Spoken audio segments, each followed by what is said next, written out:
Hi guys, what's up and welcome to my channel. It's Tutor Correct here. At sa araw na ito guys ay may isi-share ako sa inyo lalong-lalo na kapag ikaw ay isang instructor sa isang state university o sa anong colleges mo dyan, kung saan ang inyong semester ay nahahati sa tatlo, prelim, midterm, and end term, at kung yung grading systems ninyo ay nahahati sa apat na parts yung criteria.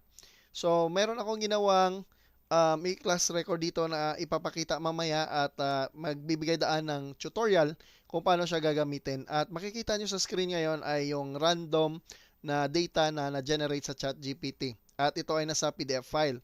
So, yung gagawin natin mamaya is i-extract natin yung names only in a few simple clicks.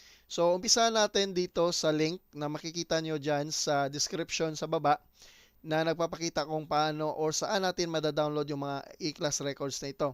So, meron tayong lab with lecture e-class records. Ito yung mga subjects na mayroong laboratory. Lecture na e-class records, yung mga lecture lang at walang laboratory. So, yung lab with lecture, nahati siya sa dalawa. Yung lecture tsaka yung lab kasi magkaiba yung weight. And yung e-class record naman sa lecture ay isa lamang. And makikita nyo meron tayong student attendance monitoring dito na magbibigay rin ako ng tutorial sa susunod na mga videos. So unahin muna natin dito yung ating lecture e-class record at yung gagawin lang ay i-download.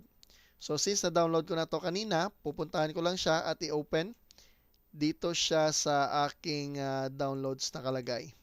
So yan, yung lecture e-class records at i-open lang natin. So, kung makikita nyo, wala pang laman yan. And makikita natin ay meron tayong 6 na worksheets dito na magkaka-connect sila. So, explain lang natin one by one. So, yung grading system, dito yung lahat ng instructions. Yung grading systems natin, yung mga weights niya dyan nakalagay. Dyan kasi tayo magmo-modify. So, ito yung additional na mga features. Okay, so yung prelim, dito tayo nag-encode ng mga names, yung mga scores, etc. Same with midterm and final. And sa final grades natin, lalabas dito yung kanilang names and also yung kanilang mga final grades tsaka yung mga naging grades sa prelim, midterm, and term. And for performance indicator, another feature na idinagdag natin na kung sakaling may mga students tayo na gustong makita yung kanilang mga records, so makikita nila yung records na sa kanila lang. Hindi nila makikita yung records ng kanilang mga kaklase kasi dito lang sa drop down lalabas yung kanilang mga names. So, umpisahan natin dito sa prelim kasi ito yung pinaka-crucial. So, dito tayo maglalagay ng mga names nila at kasalukuyan ay meron tayong PDF file dito. Usually, nada-download natin mula sa system kagaya sa amin sa SIAS. So, nandito siya sa PDF file nito. At yung kailangan lang natin ay ang kanilang mga pangalan. So, anong gagawin para mas madali? Punta tayo ng Excel, open tayo ng bagong file. So, pwedeng Control-N or just create new or open new na Excel. So, makikita nyo sa title bar dito is Book 1 Excel Preview. At ilalagay lang natin yung cursor sa A1 dyan. And punta tayo sa Data tab upang kumuha ng data natin. So, as the term implies, get data from file and that is from PDF. So, since naka-save yung PDF file ko sa documents, doon ako pupunta. So, ganun din sa inyong part, kung saan nyo siya na-save, doon nyo siya hanapin. So, ang file name noon ay student names. Kaya ito siya, and then click import. So, sa pag-import niyan, it will take a few seconds for sometimes minutes, depende sa speed ng inyong computer. So, yan, lalabas dyan, and yung select natin yung pinakauna, table 1, page 1 to 4, and click lang yung load. Okay, so ilo-load niya na yung kanyang mga data. So nakita nyo, ilang steps lang, nandito na agad yung mga names. So yung gagawin natin ngayon ay i-select natin lahat itong mga names and then copy. Okay, dyan, right click copy or control C and punta tayo sa ating e-class record. So dito, so mag-start tayo sa B6. Yan, don't worry with the number, it will just automatically pop out.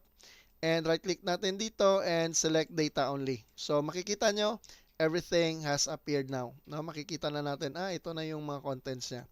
So, yung ginagawa natin dito ay dito natin nilalagay yung mga scores. So, halimbawa, sa January 12, gagawa tayo or magkakandak tayo ng quiz, first ever quiz. So, lagay natin yung date and make sure na ang date ay within the scope of January 1, 2026 up to December 31, 2036. Kasi beyond or before those dates, hindi niya i-accept ng system kasi meron niyang restriction. So, halimbawa ito, January 1, 2000. Okay, so magkakaroon siya ng error. Kaya, yun yung ibig kong sabihin. So, the same thing dito sa participation, projects, and also exam. So, the purpose is that ma-correlate natin yung e-class record natin sa ating attendance monitoring para makita natin kung bakit wala siyang score kasi baka naging absent siya sa mga araw na yon. So, halimbawa sa pag-accomplish nito, so sa January 12, meron tayong 15 items na quiz. And ilalagay lang natin yung score nila dito. And automatically makita yung total and also ang kanilang equivalent and also yung weight. Okay? So, ganun lang. Pa-encode-encode ka lang sa kanilang mga scores and up to mapuno siya. So, take note na hindi magka-calculate yung ating e-class record kapag hindi pa siya napupuno ng data. Okay? And kung susobra yung mga numbers nyo dyan, makikita nyo rin kasi it's more than 100 dito sa equivalent. Okay, so tapusin ko lang muna yung sample natin dito na data upang makita natin kung paano siya magka-calculate. Kasi hindi lalabas yung grades kapag hindi kompleto yung ating mga data dito. Okay, kung may mga gusto kayong comments, i-comment nyo lang dyan sa comment section kasi sakaling mayroon tayong feature na gustong idagdag, baka kakayanin natin. And take note nga pala, wala itong macros kasi mas safe gamitin kapag formulas lang siya kasi minsan hindi natin alam yung may mga files na may hidden agenda, yung mga macros ay nakapag-activate ng mga viruses. So, ito yung ginawa natin is puro formulas lang. Okay? So, sunod, halimbawa, participation on January 14. Nagkaroon tayo ng oral recitation or ano man yung mga participation na mga ginagawa ninyo and 20 points yung perfect natin halimbawa. So, sabihin natin ito yung kanilang mga scores. Okay? So, mantayin lang natin maubos yung mga data na yan. Okay, and makikita ninyo automatically na dinadagdag lang ng tool na ito yung mga calculations dyan sa kabila. Alright. So, pinapakita ko ito para maging detailed siya yung tutorial natin. At kung sakali may mga absence na mga students dyan, i-skip lang kasi hindi naman niya i-calculate. Alright. So, lapit nang matapos yung sa sample participation natin.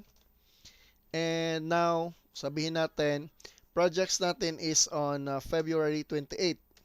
February 28, 2026. Kasi kapag 2025 yan, mag-error yan. So, sabihin natin 100 yung perfect score. So, ganito yung mga grades natin. Halimbawa, okay, so, okay, so hintayin lang natin na matapos yung mga random naman numbers na lumalabas aking mahiwagang kamay. Okay. Alright. Kasi ipapakita ko sa inyo kung paano niya sinosolve out ang grades at yung ibang mga features dito na kakailanganin niya. Alright. So nakita nyo dyan si Tan Albert na may missing sa kanyang participation. Hindi yan magkakalculate ng grades. Okay. So, mamaya makikita nyo. And shoutout nga pala sa mga tropa natin dyan na nanonood. I hope you're on the right track and on the right place in the right condition. Okay, so sa exam naman, sabihin natin, nagkaroon tayo ng exam March 2, 2026. So, yung mga data natin dito are all assumptions. So, wag nyong ikasama ng loob kung sakali nag-the-same ang inyong name. Kasalanan niya ni ChatGPT. Yan yung random names na ibinigay niya sa akin. Okay. So, makikita nyo, nagpa-pop up na yung grades dito sa finals. Okay. Yan. Okay, and sabihin natin, merong mga areas dito na bagsak. Okay, sabihin natin 0 yung exam. Yan. Lalabas dyan yung mga failed. Yung mga kanilang mga grades.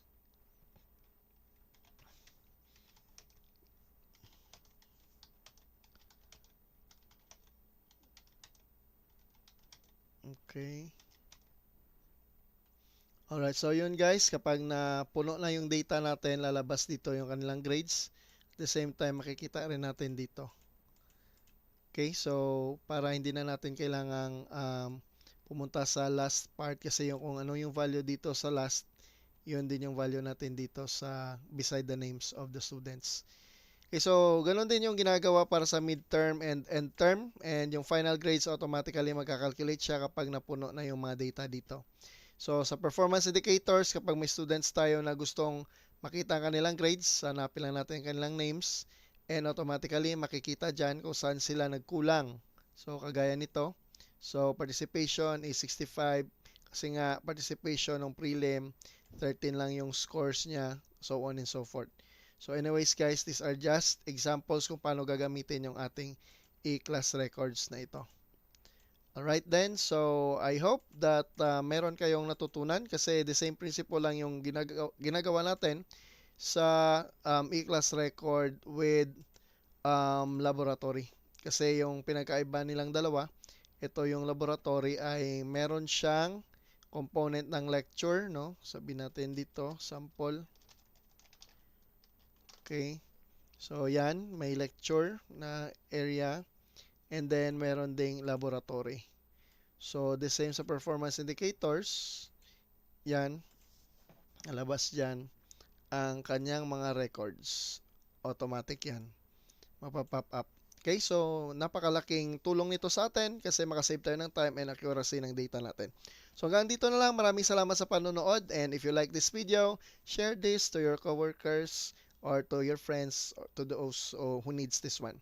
So thank you, and that's all. Have a great day.